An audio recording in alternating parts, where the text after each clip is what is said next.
பாகிஸ்தானிலும் துபாயிலும் இடம்பெறவிருக்கின்ற champions கிண்ண போட்டிகளிலும் சொந்த மண்ணில் இங்கிலாந்து அணிக்கு எதிரான ஒருநாள் போட்டிகளிலும் விளையாடுவதற்காக இந்திய அணியை தெரிவு செய்யும் முகமாக இந்திய தேர்வாளர் குழு இன்று அதன் தலைவர் அஜித் அகர்கர் தலைமையில் இந்திய கிரிக்கெட் கட்டுப்பாட்டு சபையின் தலைமையகத்தில் கூடுகிறது. சவால் மிக்க இந்த தெரிவு இன்று அல்லது நாளை வெளியாகும் என்று எதிர்பார்க்கப்படுகிறது. குறிப்பாக ஏற்கனவே ஆஸ்திரேலியா அணிக்கு எதிரான இறுதிப் போட்டியின் போது காயமடைந்த பும்ரா இந்த போட்டியில் பங்கேற்பாரா இல்லையா என்ற விடயம் இன்னும் தெளிவாகவில்லை. அவருக்கு ஓய்வு தேவைப்படுகிறது என்ற அளவில் அவர் இந்த போட்டியில் விளையாடாவிட்டால் அவருக்கு பதிலாக காயங்களிலிருந்து மீண்டு வருவதாக கூறப்படும் முகமது ஷமி அதற்காக சேர்க்கப்படுவார். அதே நேரம் குல்தீப் யாதவ் காயங்களிலிருந்து மீட்கப்பட்டிருந்தாலும் கூட அவர் இந்த போட்டிகளுக்கு தகுதியானவரா என்பதை தேர்வாளர் குழு இன்று முடிவெடுக்கும். அதே போல KL ராகுல் மற்றும் ரிஷப் பந்த் ஆகியோருக்கு பதிலாக சஞ்சு சாம்சன் மற்றும் துருவ் ஆகியோர் அணியில் சேர்க்கப்படுவார்களா அல்லது தொடர்ந்தும் KL ராகுலும்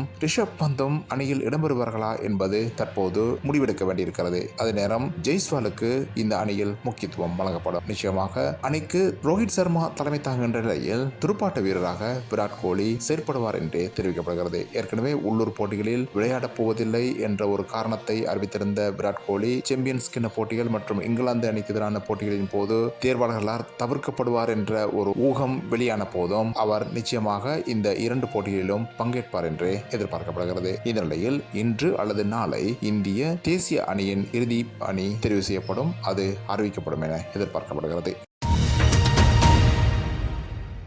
2025 ஆண்டுக்கான உலக கிண்ண கபடி போட்டி இந்தியாவின் புதுடில்லியின் இந்திரா காந்தி உள்ளக மைதானத்தில் நடைபெற்றுக் கொண்டிருக்கிறது. நேற்று நடைபெற்ற போட்டியொன்றில் இந்திய அணி இலங்கை அணியை வெற்றி கொண்டது. அதே நேரம் இந்திய மகளிர் அணி பங்களாதேசத்தை வெற்றி கொண்டு அரையிறுதிக்கு தகுதி பெற்றிருக்கிறது. இதனையடுத்து இன்று அரையிறுதி போட்டிகள் இடம்பெறவிருக்கின்றன. இதில் இந்திய அணி தென்னாப்பிரிக்க அணியை எதிர்த்தாடுகிறது. அதே நேரம் மற்றொரு அரையிறுதி போட்டியில் ஈரானும் நேபாள் அணியும் பங்கேற்கின்றன. ஏற்கனவே கபடி போட்டியில் சிறப்பான இடத்தை பெற்றுள்ள இந்திய அணி இந்த போட்டியிலும் வெற்றி பெறும் என்று எதிர்பார்க்கப்படும் நிலையிலேயே இன்றைய அரையிறுதி போட்டி இடம்பெறுகிறது. நேற்றைய போட்டியின் போது இந்திய அணிக்கு நிகராக இலங்கை அணியின் வீரர்களும் சிறப்பான சவாலை கொடுத்ததாக தெரிவிக்கப்படுகிறது. என்றாலும் கூட இந்திய அணி அரையிறுதி போட்டியில் இலங்கை அணியை தோற்கடித்திருக்கிறது.